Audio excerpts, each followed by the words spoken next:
સુરતના અલથાણ બાદ યોગી ચોક વિસ્તારમાં ફરી એક વખત બિલ્ડરની બેદરકારી સામે આવી છે. કેલીકુંજ વેદિકા પ્રોજેક્ટના બિલ્ડરે સુરત મહાનગરપાલિકાની કોઈ પણ પ્રકારની મંજૂરી લીધા વિના જ ખાડો ખોદી પેચમેન્ટનું કામ શરૂ કરી દીધું હતું. આ ગેરકાયદેસર કામગીરી સામે યોગી ફાઇટ્સના રહેવાસી 200 પરિવારોએ એકત્ર થઈને ઉગ્ર વિરોધ નોંધાવ્યો હતો. પાલિકાની તપાસમાં સ્પષ્ટ થયું છે કે બિલ્ડરને કોઈ પણ પ્રકારની મંજૂરી આપવામાં આવી નથી. આથી સુરત મહાનગરપાલિકાએ તાત્કાલિક અસરથી બાંધકામ કામગીરી અટકાવી દીધી હતી. પાલિકાએ બિલ્ડરને 7 દિવસની અંદર નોટિસનો ખુલાસો આપવા પણ સૂચના આપી છે. પાલિકા દ્વારા આપવામાં આવેલી નોટિસમાં પણ સ્પષ્ટ ઉલ્લેખ કરવામાં આવ્યો છે કે બાંધકામ ગેરકાયદેસર રીતે શરૂ કરવામાં આવ્યું છે. સ્થાનિકોનો આક્ષેપ છે કે આ પ્રોજેક્ટની ત્રણેય બાજુ મોટી હાઈરાઇઝ બિલ્ડિંગો આવેલી હોવાથી કોઈ મોટી દુર્ઘટના સર્જાય તો જવાબદારી કોની રહેશે તેવા પ્રશ્નો ઉઠાવ્યા છે. અખૂટ શીતલ યોગી હાઇટ્સમાં રહીએ છીએ. બાજુની જગ્યામાં ગેરકાયદેસર બાંધકામ શરૂ કર્યું છે.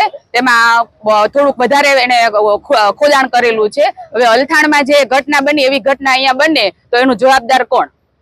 કેટલા લોકો રહે છે? 200 થી વધારે પરિવાર રહે છે. આગળનું કાર્યવાહી શું કરશો? જો અહીંયાથી આ પુરાણ કરવામાં નહીં આવે તો અમે કલેક્ટર ઓફિસે જઈને આવેદન પત્ર આપીશું. જી, તમારું?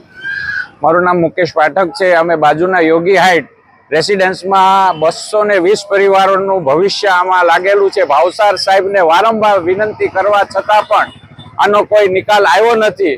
તો સાહેબ, અમારું આમાં 220 પરિવારનું કાલ સવારે કાંઈ થયું તો એની જવાબદારી કોણ લેશે? સરકાર લેશે, મ્યુનિસિપાલિટી લેશે કે બિલ્ડર લેશે? અમે બધા રઝળતા થઈ ગયા. જ્યાં વેસુમાં આ બનાવ બન્યો એ જ રીતે આવો બનાવ બનશે તો એની જવાબદારી કોણ લેશે? આ બિલ્ડરનું નામ શું છે? આ બિલ્ડરનું નામ છે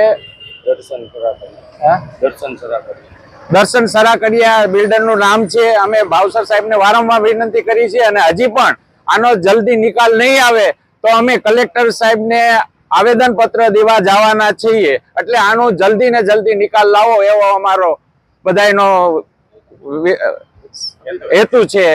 આનો નિકાલ ના હોય તો તમે આગલા શું પગલાં ભરશો? અમે આગલા સીધા કલેક્ટર સાહેબ પાસે જશું અને 220 જણાના પરિવાર, આખો પરિવાર ત્યાં જઈ અને આવેદન પત્ર આપશું.